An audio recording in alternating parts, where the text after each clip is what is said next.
Hello, Tim from Fair Play Now on the 3rd of July 2023.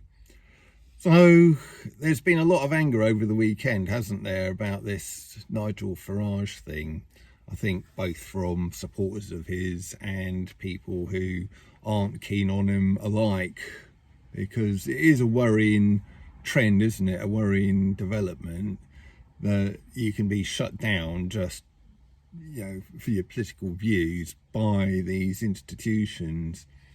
And I think the whole thing of having to go to something, whatever facility it is, a bank account, a supermarket, some online facility like this platform, YouTube, anything like that where it's owned by someone else and you kind of rely on their goodwill for you to go in there and use their facilities, it's kind of dangerous. We're finding out how dangerous that setup is now.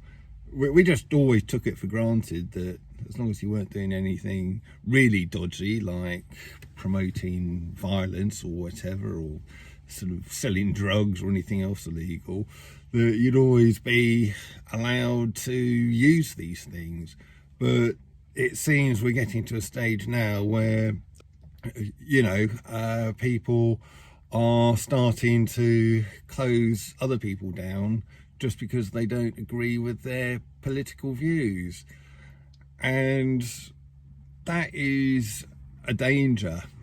Now, quite a few years ago, well before the nonsense started, good 5-6 years before that actually, so we're probably talking about 10 years ago pretty much, there was this guy who I used to follow a little bit for kind of business advice, and he was saying or talking about the importance of owning your own racecourse, as he put it. That was like the phrase he used. And he was talking about things like, well, like eBay, it's all to do with online business and online marketing, which I thought might be useful for my kind of electrical business, property maintenance business, to get sites set up. So I was following a few people like that, and he was talking about all of these people who sell on eBay. You might know someone like that yourself. It's quite a common thing, isn't it, where people make a living, or at least a little bit of a side income, from buying and selling on eBay and that. So he was saying that's all very well, but the danger of it is two blokes sort of hanging around out here, a bit distracting, but don't know, they're walking by the van really slowly and just hanging there. But anyway, so this guy was saying, when you rely on an entity like eBay, you're very reliant on their goodwill, and they could literally just change their algorithm or their policies, their terms and conditions, which, as far as you're concerned, makes it from being a viable thing to do to an unviable thing to do just overnight, just like that. And you can't do anything about it. There's no way you can appeal to it, or appeal to them about it, or complain, because they'll just say, well, sorry, it's our site, we can do what we like, and if you don't like it, well, you can go. And that's a problem with these banks as well, and all of these other sort of businesses and stuff. They're owned by people, and they can just pretty much do what they like. If they don't want you having a bank account at their bank, they can shut your bank account down, and they're perfectly entitled to do that. It's not the most ethical thing to do, obviously, or the what have you, but it is legal and they're entitled to do it. Just as, if you ran a shop and you had someone that you thought was a troublemaker coming into your shop all the time, you could ban them, say, sorry, you're banned from this shop. You're sort of, you're sort of a troublemaker. I don't want you in here anymore. You'd be perfectly entitled to do that. And, and so is anyone else. So what is the answer? Well, one answer is we could get people from the freedom movement to set up banks and sort of channels or things like YouTube and Google, etc. Also TV stations and newspapers, etc.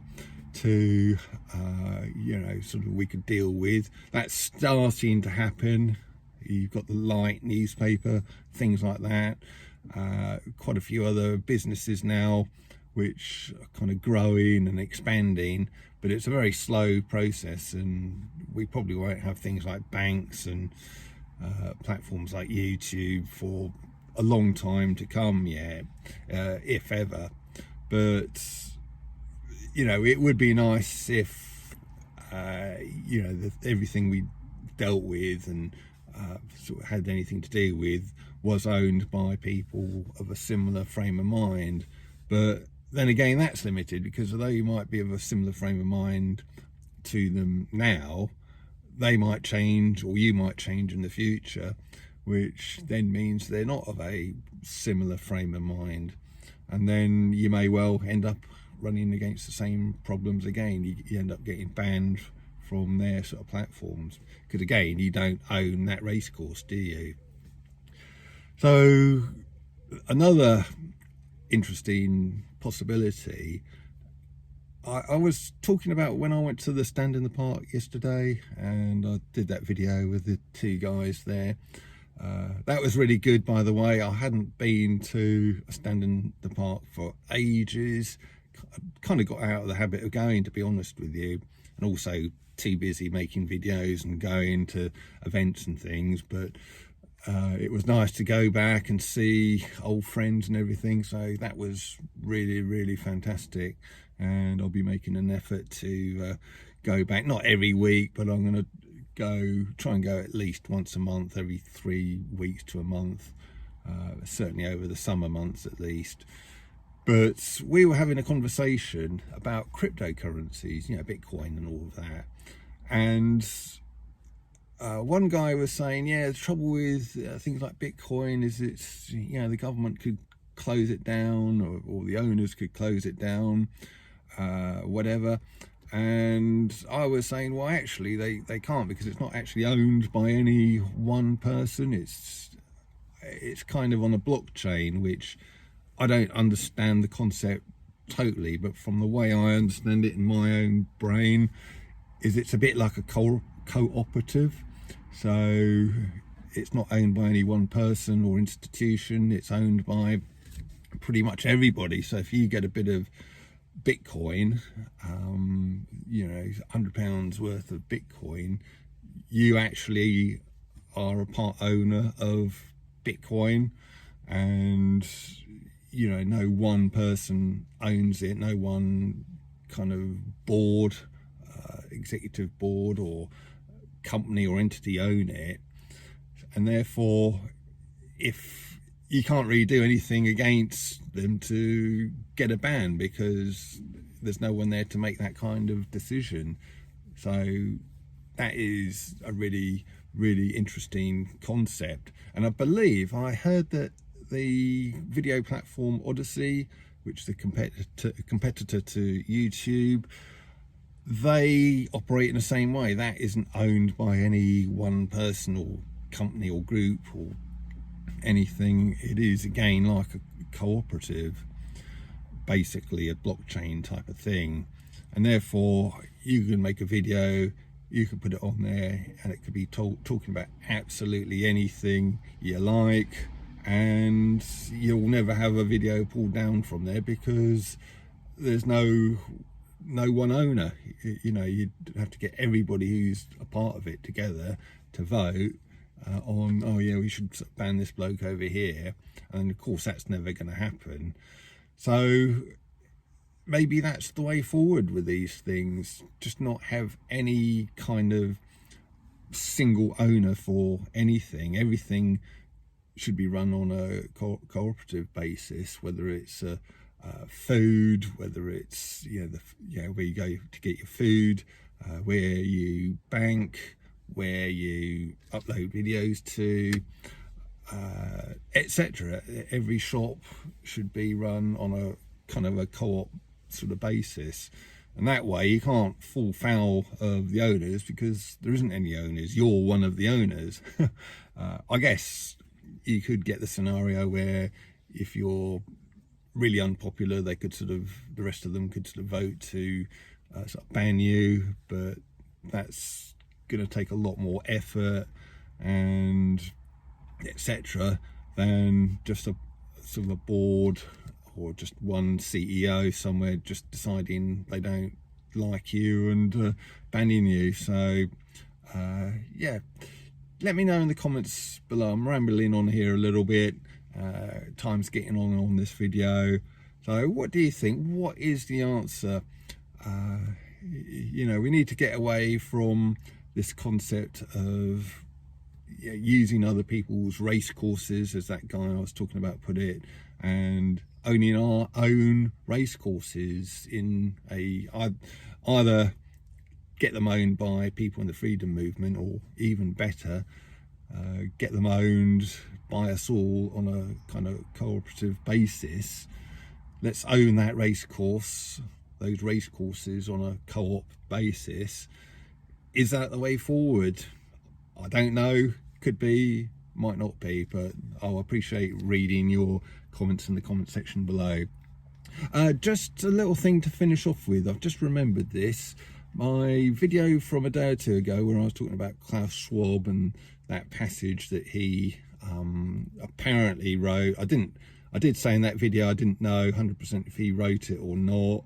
Well, some of the comments I got under that video, it's a bit of a mixed bag, bit confusing to me actually, because quite a few people were saying, oh no, he didn't write that, that was written by someone else a good few years prior to Klaus Schwab's books. And then someone else, at least one other commenter, was saying, well, I've read Klaus Schwab's books, and yeah, basically he does say that kind of thing. So I don't know, but it might be that he perhaps quoted that passage in his books, or he at least referred to the book that had that sort of passage in it. But regardless, my point was, that's how these people think. That's how the likes of Schwab, Gates, Soros, Johnson's dad, yeah, they're very well-known eugenicists, and that is the way they think. And these people who think like that shouldn't be in any kind of position of power whatsoever, or in any position of influence whatsoever. So that was kind of the point I was making, regardless of whether that passage appeared in his book or not. Yeah, I still think the bloke's a complete wrong, and that's how he thinks deep down, I'm sure of it. And yeah, not a bloke to be trusted, I don't think. Klaus Schwab isn't. So yeah, just to clear that up, and thanks for the comments anyway. They're all appreciated, and I'll leave it there. Tim from Fair Play now. Thanks for watching.